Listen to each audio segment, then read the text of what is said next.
Assalamualaikum warahmatullahi wabarakatuh. Nama saya Firda Zahiratus Saima dari Prodi PAI Fakultas Tarbiyah kelas 3B. Di sini saya akan menjelaskan materi yang ketiga, yaitu tentang teori belajar humanisme dan kognitivisme. Teori kognitif ini memandang kegiatan belajar bukanlah sekedar stimulus dan respon yang bersifat mekanistik, tetapi lebih dari itu, kegiatan belajar juga melibatkan kegiatan mental yang ada di dalam diri individu yang sedang belajar. Karena itu, menurut aliran kognitif, belajar adalah sebuah proses mental yang aktif untuk mencapai, mengingat, dan menggunakan pengetahuan. Teori kognitif juga menekankan bahwa bagian-bagian dari suatu situasi berhubungan dengan seluruh konteks situasi tersebut. Artinya, memisah-misah atau membagi-bagi materi pelajaran menjadi komponen-komponen kecil dan mempelajarinya secara terpisah-pisah akan menghilangkan makna utuh dari pembelajaran. Kognitif atau cognition ini diartikan sebagai aktivitas mengetahui, memperoleh, mengorganisasikan, dan menggunakan pengetahuan. Teori ini dikemukakan oleh Jean Piaget yang memandang individu itu sebagai struktur kognitif, peta mental, skema, atau jaringan konsep untuk memahami dan menanggapi pengalamannya berinteraksi dengan lingkungan. Kognitivisme sendiri itu adalah cabang psikologi yang mempelajari perspektif kognitif dan mencoba untuk memahami kognisi. Berakar dalam psikologi Gestalt dan karya Jean Piaget, kognitivisme ini telah menjadi bagian yang sangat penting dari psikologi sejak tahun 1960. Teori ini kontraks dengan behaviorisme, di mana para psikolog itu memfokuskan studi mereka pada perilaku yang dapat diamati. Penelitian modern juga menghubungkan kognitivisme dengan gagasan bahwa orang itu memproses informasi dengan cara yang sama seperti komputer, mengikuti seperangkat aturan khusus. Alasan mengapa dalam banyak kesempatan itu terkait dengan studi dalam kecerdasan buatan. Lebih jauh, kognitivisme telah mempengaruhi pendidikan karena studi tentang bagaimana orang belajar menjelaskan cara mengajar dengan lebih efektif. Jadi, apa itu kognitivisme? Kognitivisme itu sendiri berasal dari kata cognition yang memiliki perasaan dengan persamaan dengan knowing yang berarti mengetahui. Kognitif sendiri merupakan kemampuan berpikir yang dimiliki seorang individu untuk memahami keterampilan dan konsep baru maupun untuk menyelesaikan permasalahan yang ada di sekitarnya. Setiap individu itu memiliki tingkat kemampuan kognitif yang berbeda-beda pastinya. Menurut pandangan teori ini, tingkah laku seseorang itu sangat ditentukan oleh pemahamannya terhadap situasi yang berkaitan dengan tujuan. Jadi dapat disimpulkan bahwa teori belajar kognitif ini adalah teori belajar yang lebih menekankan pada suatu proses yang terjadi dalam akal pikiran manusia secara utuh dalam semua situasi dan kondisi pembelajaran yang sedang dilakukan. Sehingga dapat dikatakan bahwa teori belajar kognitif ini adalah teori belajar yang ingin menekankan kemampuan berpikir lebih kompleks serta melakukan pemecahan masalah dibandingkan dengan hanya sekedar menguasai pengetahuan umum lewat hafalan atau latihan saja. Namun demikian, ihwal kognitif ini adalah teori yang banyak diperdebatkan sepanjang masa. Beberapa tokohnya termasuk Piaget memiliki sudut pandang yang sedikit berbeda. Hal ini penting untuk diketahui dalam memaksimalkan pemahaman mengenai teori kognitif. Oleh karena itu, berikut adalah teori belajar kognitif versi Piaget yang merupakan salah satu pelopor dari aliran ini. Teori belajar kognitif menurut Piaget ini merupakan psikologis Swiss yang ahli dalam perkembangan kognitif di abad ke-20. Teorinya banyak dirujuk dalam dunia pendidikan, terutama mengenai teori belajar kognitif. Perkembangan kognitif menurut Piaget ini dibedakan menjadi 4 tahapan perkembangan, yaitu sebagai berikut. Yang pertama yaitu sensori motor, usia 0 sampai 2 tahun. Kemampuan pada tahap sensori motorik ini merujuk pada konsep permanensi objek, yaitu kecakapan psikis untuk mengerti bahwa suatu objek itu masih tetap ada. Kemudian yang kedua yaitu praoperasional, ini usia 2-7 tahun.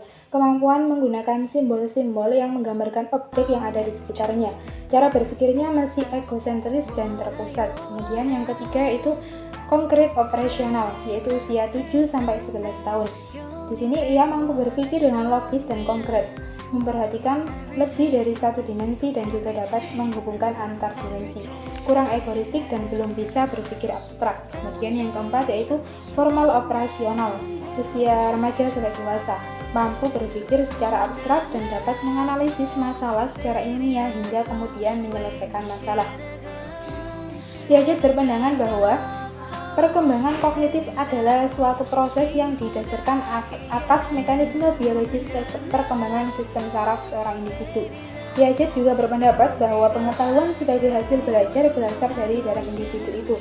Teori Piaget ini mengemukakan bahwa proses pengamatan seseorang itu terhadap lingkungan atau adaptasi terhadap lingkungan itu dilakukan melalui proses asimilasi dan proses akomodasi. Proses asimilasi dan akomodasi ini sering juga disebut dengan proses adaptasi. Melalui kedua proses tersebut, seseorang anak itu akan mengalami perubahan-perubahan yang mana dalam dirinya itu disebabkan oleh adanya proses berpikir. Perubahan-perubahan tersebut akan terus berlangsung dan berkelanjutan hingga akhirnya terjadi equilibrium atau keseimbangan.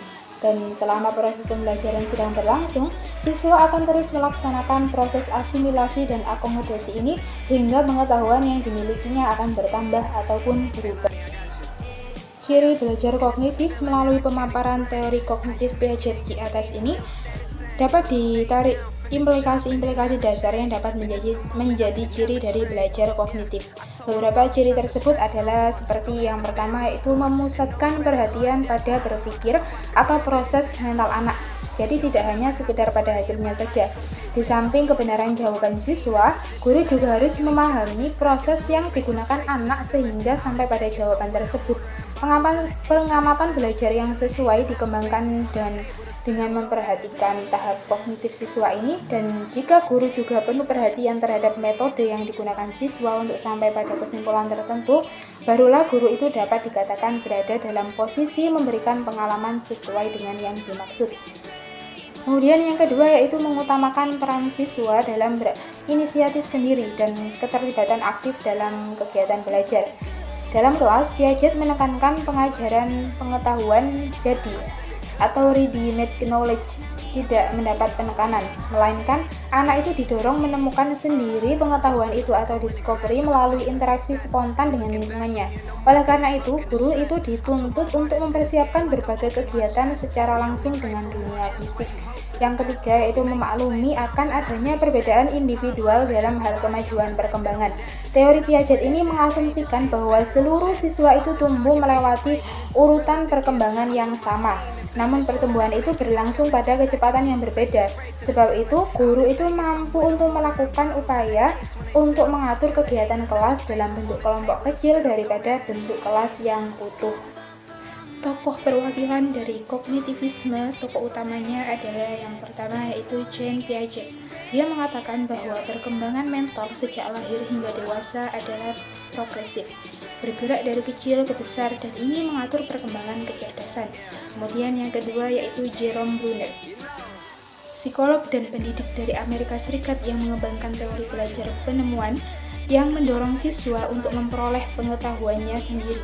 Kemudian yang ketiga yaitu David Ausubel, pencipta pembelajaran yang bermakna, menjelaskan bahwa belajar adalah penggabungan informasi baru ke dalam struktur kognitif orang, memfasilitasi pembelajaran mereka. Kemudian ada Robert Cichne, dia menciptakan dengan 8 tingkat pembelajaran yang berbeda. Kemudian Howard Gardner, saya membuat teori kecerdasan majemuk melawan paradigma kecerdasan unik.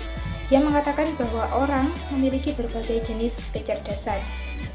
Kemudian untuk contoh dari teori ini yaitu seperti seorang bayi yang berusia 8 bulan yang sejak lahir memperoleh pengetahuan tentang lingkungannya, dari pengenalan suara dan wajah orang tuanya hingga suara-suara di sekitarnya.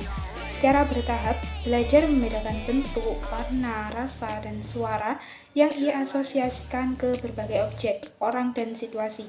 Semua ini berkat perkembangan kognitif. Bayi itu tidak kehilangan pengetahuan lamanya ketika memperoleh sesuatu yang baru, yang lama mengasimilasi, mengatur, dan menyeimbangkan yang baru, sehingga menimbulkan adaptasi yang lebih besar terhadap lingkungan mereka. Kemudian setelah itu yaitu teori humanisme. Pada dasarnya kata humanistik merupakan istilah yang memiliki banyak makna tergantung dari konteksnya. Misalnya, humanistik dalam wacana keagamaan berarti tidak percaya adanya unsur supranatural atau nilai transidental serta keyakinan manusia tentang kemajuan melalui ilmu dan penalaran. Di sisi lain, humanistik dapat berarti minat terhadap nilai-nilai kemanusiaan yang bersifat ketuhanan. Sedangkan humanistik dalam tataran akademik tertuju pada pengetahuan tentang budaya manusia seperti studi-studi klasik mengenai kebudayaan Yunani dan Roma. Humanistik adalah aliran yang dalam psikologi itu muncul pada tahun 1950-an.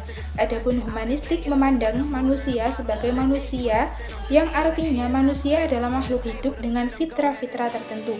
Ciri khas utama dari teori humanistik ini adalah berusaha untuk mengamati perilaku seseorang dari sudut si pelaku, bukan dari sudut pengamat. Sebagai makhluk hidup, manusia dari dalam dirinya sendiri harus melangsungkan, mempertahankan, dan mengembangkan hidupnya dengan potensi-potensi yang dimilikinya. Oleh karena itu, kecenderungan teori humanistik dalam belajar adalah dengan mendorong individu pembelajar menjadi mandiri dan independen. Tidak hanya seperti pada paham konstruktivisme yang ingin siswanya itu membangun pengetahuannya sendiri saja, namun siswa sebagai manusia harus mampu mempertanggungjawabkan pembelajaran mereka sendiri pula. Sebagai manusia yang memang memiliki kebutuhan untuk melangsungkan, mempertahankan, dan mengembangkan hidupnya melalui potensi-potensi yang mereka miliki. Disitulah benang merah antara teori psikologi humanistik dan belajar ditarik. Pembelajaran itu sejatinya merupakan hal yang harus didatangkan dan didasari dari diri sendiri, bukan malah didatangkan dari luar pembelajar. Untuk lebih jelasnya, saya akan menjelaskan teori humanistik ini dari sisi teori belajar pada uraian step. Pertama, teori humanistik itu memiliki beragam definisi yang sedikit berbeda dari beberapa ahli. Misalnya, menurut Abraham Maslow, manusia itu tergerak untuk memahami dan menerima dirinya sebisa mungkin. Teorinya yang sangat terkenal sampai dengan hari ini adalah teori tentang hierarchy of needs atau hierarki kebutuhan. Hierarki kebutuhan tersebut meliputi kebutuhan fisiologis seperti makan, minum, rasa aman, kasih sayang, harga diri, dan aktualisasi diri.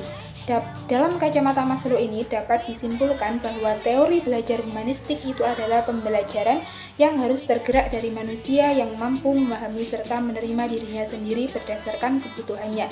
Sementara itu, menurut Charles Ransom Rogers, ada dua tipe belajar, yaitu kognitif atau kebermaknaan dengan eksperimental atau pengalaman, sehingga dalam humanistik ala Rogers, guru itu perlu menghubungkan pengetahuan akademik ke dalam pengetahuan kognitif.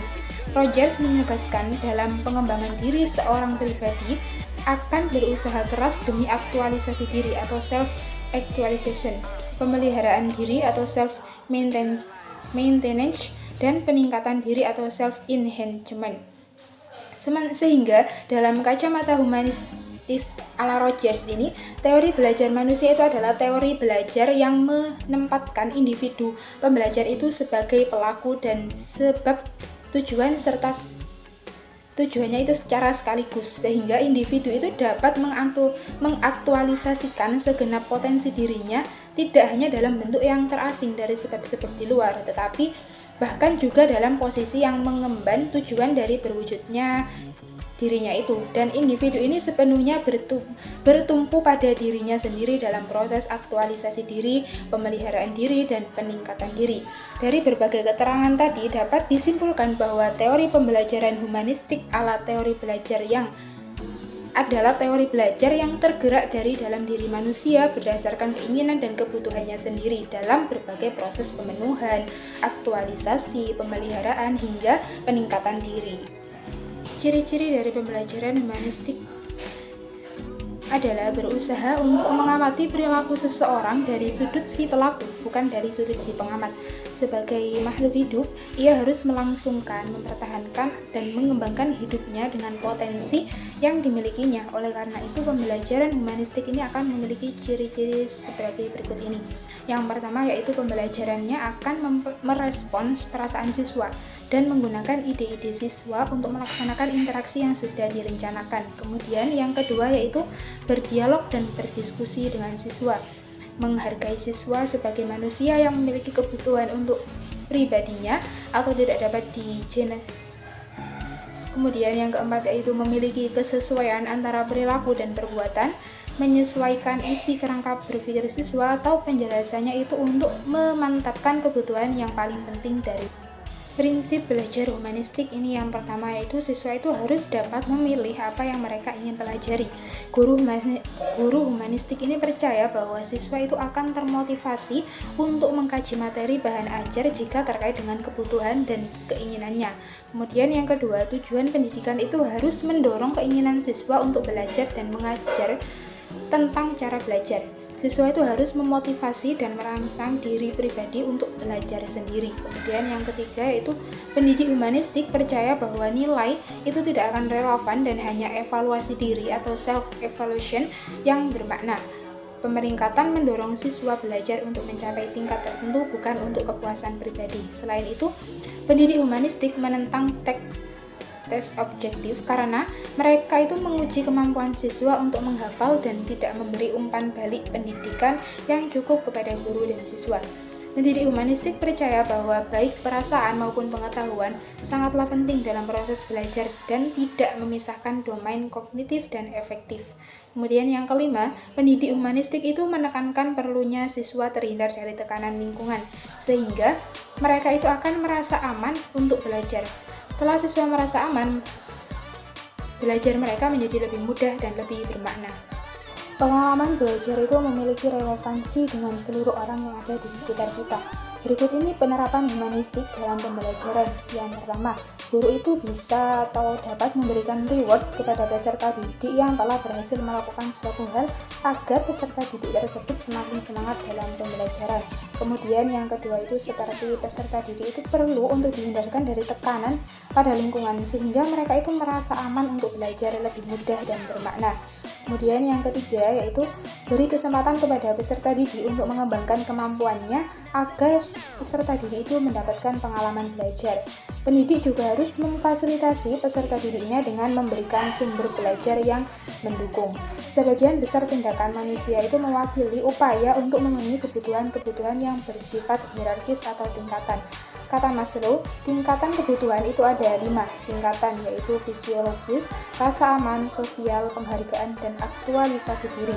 Dalam pembelajaran, tugas utama guru yaitu bertindak supaya fasilitator yang membangun suasana kelas menjadi lebih efektif. Baik, cukup sekian materi yang bisa saya sampaikan pada bab teori belajar humanistik dan kognitivis ini. Semoga bermanfaat. Wassalamualaikum warahmatullahi wabarakatuh.